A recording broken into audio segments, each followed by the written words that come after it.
Oke, halo guys, welcome back to Muda Belajar Investasi, teman trading dan investasi kalian.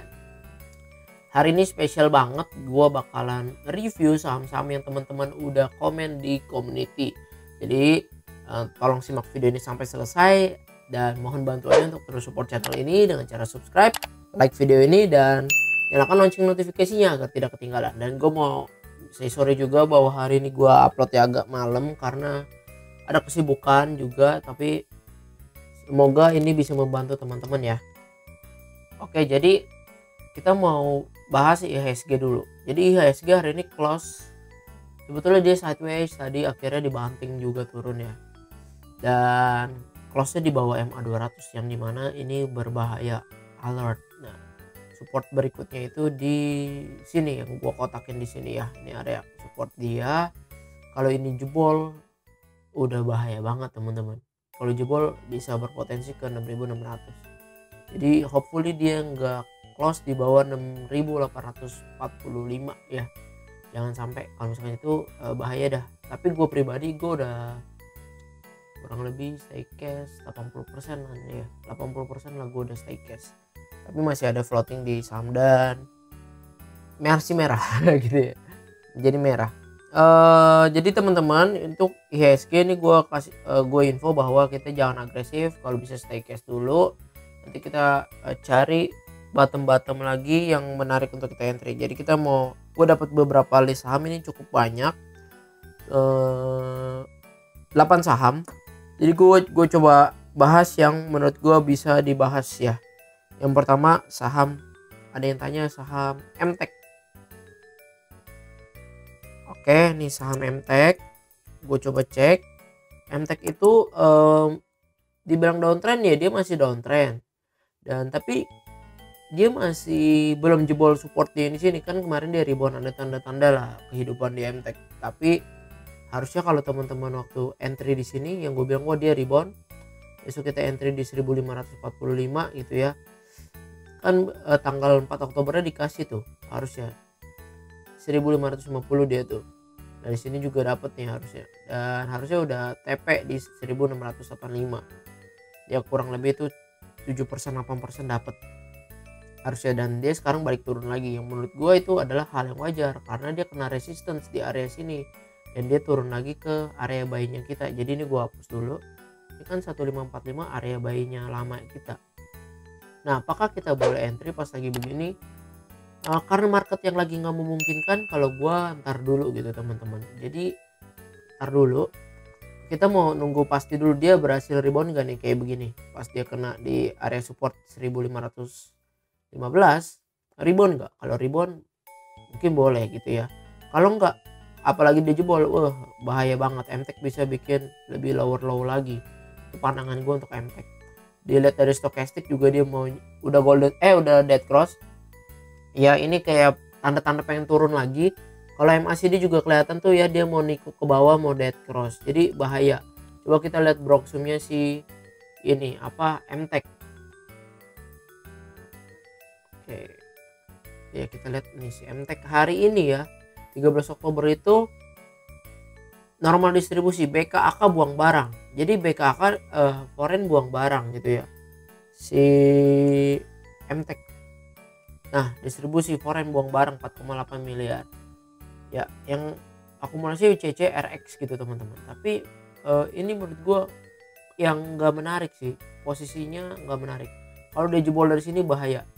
Jadi kita tungguin aja dia rebound atau jebol. Kalau jebol bahaya, lupakan gitu ya. Kita nggak tahu bottomnya sampai mana.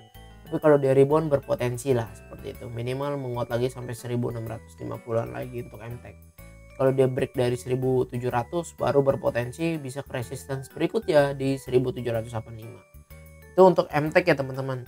Dan gue bahas cepat aja untuk saham-saham yang sama kayak dia. Goto nih, mana Goto? Goto juga masih downtrend ya. Dia masih terus downtrend, terus turun. Dia berpotensi bisa turun sampai area sini nih. Di area 1182. Kalau dilihat dari candlenya emang Goto turun terus nih gitu ya, dan stochastic turun terus, MACD turun terus. Broksum mau dibahas ya boleh lah, cepat aja ya, soalnya kan ada banyak saham nih. supaya teman-teman bisa kebantu dan teman-teman nggak panik. Jadi Goto itu masih di big distribusi, tapi hari ini si ZP sama BK beli nih. Coba kita lihat ya foreign si Goto. Nah justru foreign udah mulai beli-beli si Goto ini dari tanggal 5 Oktober sampai 13. Coba kita lihat 5 Oktober sampai 13 itu dia distribusi atau akumulasi. Netral small distribusi ya, small distribusi, tapi overall ZP yang megang barang terbanyak 59 miliar di 232. Ini ZP juga floating loss nih ya, BK aja beli di 222 floating loss juga. Nah untuk Goto sendiri gue belum melihat ada tanda-tanda dia rebound teman-teman. Jadi kalau menurut gue, kalau teman-teman mau entry Goto itu tunggu di area 188 gitu ya. Itu sih menurut gue untuk Goto. Lanjut ke saudara-saudaranya lagi SCMA gitu ya. SCMA juga dia masih downtrend, masih downtrend parah. Dia ternyata kemarin gak berhasil ngebreak MA 100 dengan bagus banget, padahal dia keren nih, candle di sini tuh bagus. Kemarin kan gue minta entry-nya di sini 210. Nah sekarang dia udah kayak MTEK balik lagi ke harga beli kita. Jadi ini gue hapus dulu. Untuk SMA ya dia udah turun lagi, tapi turunnya dia low volume. Teman-teman perhatiin 5 sampai 6 Oktober itu naik hijau bagus, volumenya gede, turunnya low volume. Dan ini dia ketahan di area sini. Berpotensi gak SMA? Menurut gue masih ada potensi sih dibanding yang lain. Tapi kalau stokastik menandakan dia turun dulu. MACD sih golden cross tapi kayak mau nekuk ke bawah, mau dead cross. Dan lagi-lagi indeks masih agak-agak kurang jelas gitu ya teman-teman. Tapi untuk SMA sendiri menurut gue masih berpotensi kalau dia seperti ini ya. Kita bisa di area 210, target terdekatnya 230 gitu teman-teman untuk SMA. Coba kita lihat ya Broksum. Tanggal 13 ya, hari ini dia small distribusi netral. Coba kita lihat foreign SCMA. Oh ya, gue mau bilang hari ini video agak panjang ya, semoga semuanya bisa dipenuhi keinginannya untuk ngebahas sahamnya. Oke, akumulasi 400 jutaan doang ya teman-teman. Nah, tapi untuk SCMA, kalau misalnya kita lihat dari kenaikan dia di tanggal 5 Oktober, coba kita lihat ya dari tanggal 5 Oktober dia masih akumulasi ya, RF masih megang barang, YP yang buang barang, RF, PD, AZBQ masih megang barang di average 223, masih floating loss. 223 tuh di sini nih, waktu dia break dari MA 100. Tapi kalau sekarang kalau mau entry bener-bener mau entry sebetulnya paling safe di 200. Stop loss kalau jebol 190 ke bawah udah stop loss. 100 ya tipis-tipis aja 194 stop loss. Karena ya emang begini sih teman-teman. Kalau kayak gini tuh risk and rewardnya 1:2 untuk SMA. Oke, lanjut ke saham berikutnya Friend. Ya, Friend juga sama ya. Kemarin sih kelihatan dia mau uptrend waktu di sini, tapi ternyata candlenya dibanting parah sampai turunnya parah gitu. Padahal gue juga sempat loss lumayan banyak nih di sini nih waktu ternyata dia dibanting shooting star, bahaya. Tapi gue stop loss waktu di sini, tapi lumayan tuh walaupun cuma berapa titik, lumayan gede juga tuh.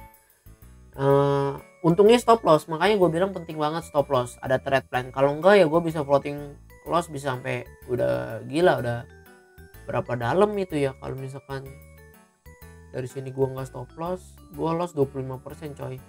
Tapi untungnya gue stop loss dan gue lossnya cuma 5%, walaupun lumayan gitu ya, karena kemarin gue kepedean gitu makanya. Nah untuk Friend sendiri kelihatannya sih dia berpotensi sampai 71 dulu turunnya. Dari stokastik sama MACD kelihatan dia harusnya turun dulu gitu, tapi penurunan dia ya low volume kok, karena bursa kita juga low volume ya sekarang. Coba kita lihat Friend big distribusi dari tanggal 5. Coba kita lihat hari ini aja, big distribusi tetap ya. Kita lihat foreign distribusi juga ya, distribusi dari tanggal 7 sampai sekarang masih distribusi terus. Jadi untuk Friend menurut gue hindari dulu, nanti kita tunggu kalau dia rebound dari area 71 baru boleh kita lirik si Friend. Lanjut ke saham berikutnya gitu ya, PNBS. Nah, untuk PNB sendiri ini kan grupnya Panin. Waktu itu kayaknya gue sempat bahas juga deh bareng PNLF segala macem. Si PNBS ini menurut gue ya bagus karena dia bikin ascending triangle dan dia breakout. Terus dia koreksi nih. Koreksi ya menurut gue koreksinya cakep banget. Dia kena resistance, dia koreksi, volume kecil parah. Dan hari ini rebound dia. Rebound naik 6%. Menurut gue ini adalah hal yang cakep gitu ya. Karena dia retrace itu adalah hal yang biasa. Tapi kalau kita mau entry PNBS ada dua opsi. Yang pertama tunggu dia breakout dari sini nih.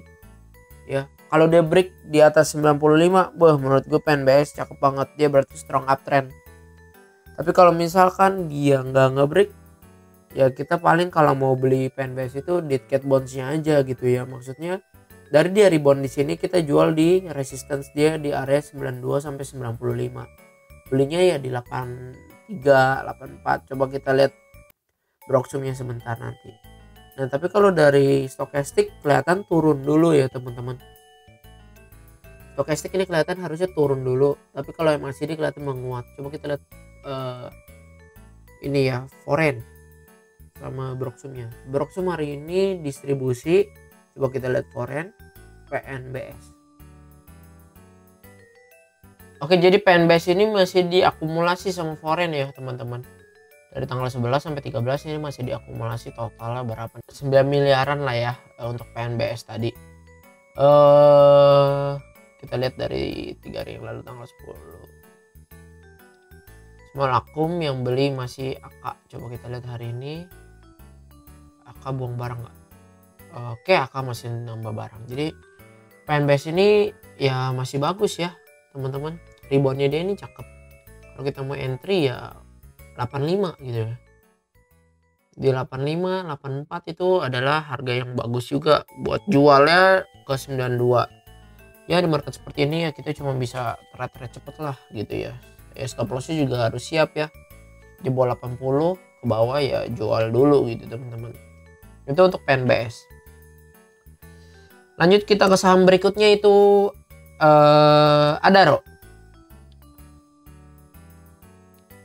Oke, Adaro turun 4020. Sebetulnya Adaro ya masih dalam tren uptrendnya ya teman-teman. Dan habis ini dia lagi bikin base gitu ya, dia bikin sideways yang menurut gua ya tetap masih oke kok trennya Adaro, asal dia nggak jebol dari 3850 ya aman. Kalau dia jebol dari situ ya dia bisa berpotensi turun sampai ke area yang dikotakin ini nih 3700. Nah, kalau misalkan dia masih bertahan di situ, menurut gue ya Adaro masih aman-aman aja. Kalau Adaro nextnya nanti bisa ngebreak dari 4200, kan kemarin ini dia udah berhasil ngebreak tapi ketahan kan. Jadi dia cuma 4250, habis itu dibanting turun sampai ke harga 4100. Jadi kalau dia berhasil ngebreak 4200 dan bertahan di atasnya, menurut gue Adaro ya bisa berpotensi lebih tinggi lagi teman-teman. Dan dia ketahan begini ya jangan heran, karena emang dia dari tren lainnya sih begitu ya. Kalau kita lihat stokastik sih sebetulnya dia masih menarik mau golden cross, tapi kalau emang sih dia emang kelihatan dia harusnya turun dulu. Coba kita lihat langsung broksumnya. Adaro big distribusi ya, dia big distribusi. BK buang barang 31 miliar. Coba kita lihat foreign. Oke, buang barang ya 31 miliar nih.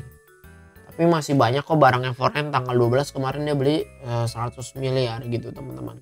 Jadi untuk Adaro sih seperti itu. Kalau dia masih berada di atas 3750 masih bagus gitu ya teman-teman. Gitu. Tapi kalau ngeliat begini apakah dia berpotensi turun, ya kelihatan potensi dia turun sampai ke 3900 gitu ya. Turun ke situ. Menurut teman-teman gimana tuh Adaro? Lanjut ke saham berikutnya BBCA. Honestly BBCA ini saham gue yang gue tinggal tidur ya. Long investment gue taruh BBCA. Karena perbankan yang paling strong uptrend, market cap terbesar ya. Jadi nggak terlalu mikirin BCA gimana. Dia semakin turun ya gue semakin beli gitu ya. Nah untuk BBCA sendiri kita lihat pakai Fibonacci, dia turun ke area 8150 justru bagus. Dan yang gue kotakin ini dia kan beneran tuh hari ini ketahan di area ini itu ya. di area ini, dan MA50 nya itu kalau kita lihat di sini kan 8.238. Jadi ya dia masih bagus lah, masih bagus, dia ketahan di MA50. Justru kalau misalkan dia besok rebound, menurut gue menarik buat kita kalau mau trading ya jual di 8.600 sampai ke 8.875 masih menarik. Kalau kita lihat stokastik ya sama MACD nya sih nandain dia harusnya turun dulu gitu. Turunnya sampai mana? Sebetulnya BBSA turun sampai 7.725 pun dia masih tetap uptrend kok. Dan dia ini dalam fase awal-awalnya uptrend, baru golden cross. Jadi masih aman. Ya kalau bisa sih jangan sampai ke 7.700 ya. Kalau bisa sampai 7.900 saja gitu, supaya nggak close di bawah MA 100 dan MA 200 ya. Coba kita lihat broksumnya BBCA.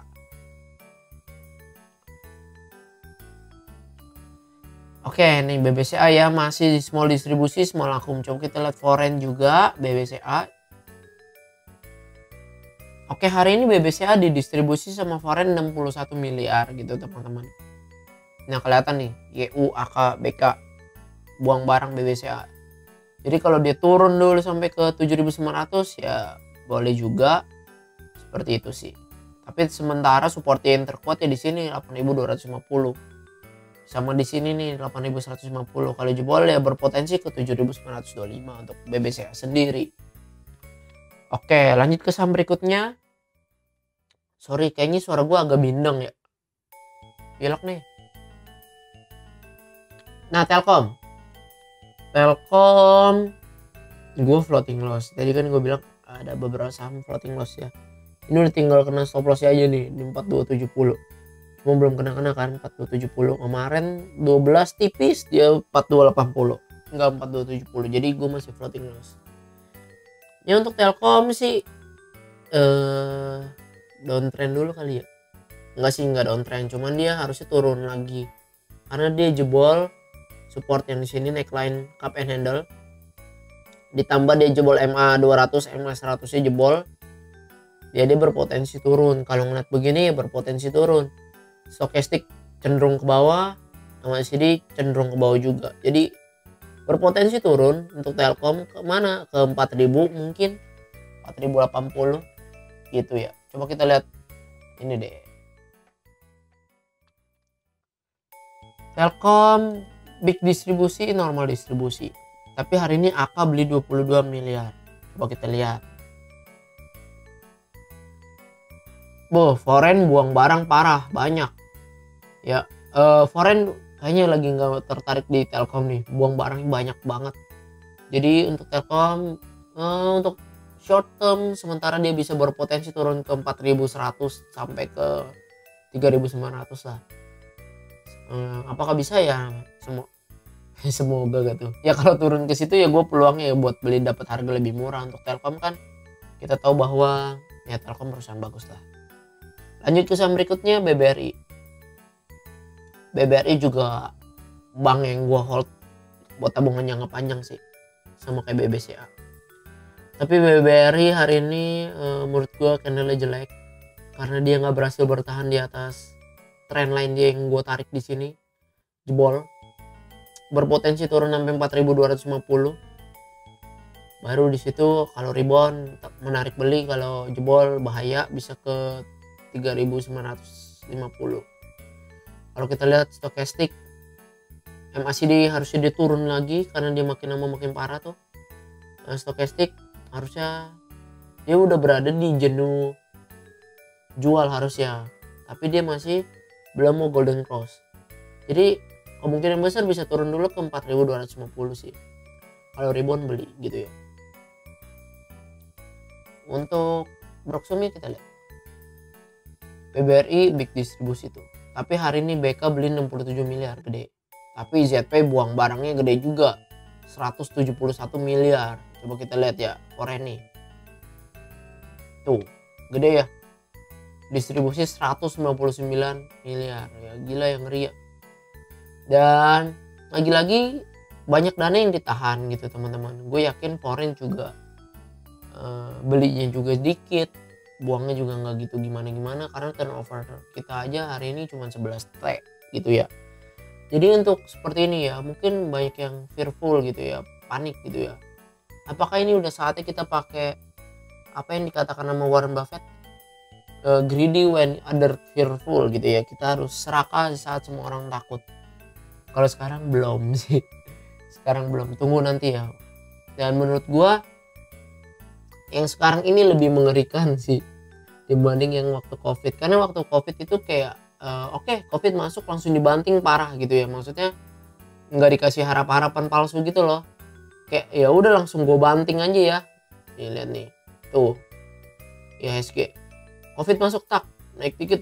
Wah, Maret awal masuk, Februari terakhir langsung udah dibanting parah. Tak, bahaya. Ya, kalau sedangkan sekarang kayak kita tuh masih dikasih harapan gitu loh. Ayo bertahan nih di atas SMA 200. Bertahan nih, jebol gitu dikit tapi lama-lama yang ternyata yang lebih nyangkut lebih banyak gitu teman-teman. Jadi gue ingetin teman-teman harus disiplin trade plan. Kalau emang wayanya stop loss ya stop loss gitu ya. Kalau emang belum stop loss ya jangan di stop loss gitu. Jangan sampai kita tradingnya pakai feeling gitu. Kalau feeling udah salah lah menurut gue ya. Feeling ya boleh lah feeling, tapi itu hoki-hokian. Long term nggak boleh pakai feeling mulu gitu teman-teman. Jadi seperti itu. Oke, teman-teman, sekian analisa saham kita pada hari ini. Semoga analisa ini bisa membantu teman-teman ya agar tercerahkan untuk mengambil keputusan untuk trading maupun investasinya teman-teman sendiri. Dan disclaimer on ya, ini cuman sekedar edukasi, jangan dijadiin patokan satu-satunya untuk teman-teman entry atau jual. Teman-teman wajib research lagi. Oke teman-teman, sampai jumpa dan mohon bantuannya untuk terus support channel ini dengan cara subscribe, like video ini ya. Bye bye, salam cuan. Thank you.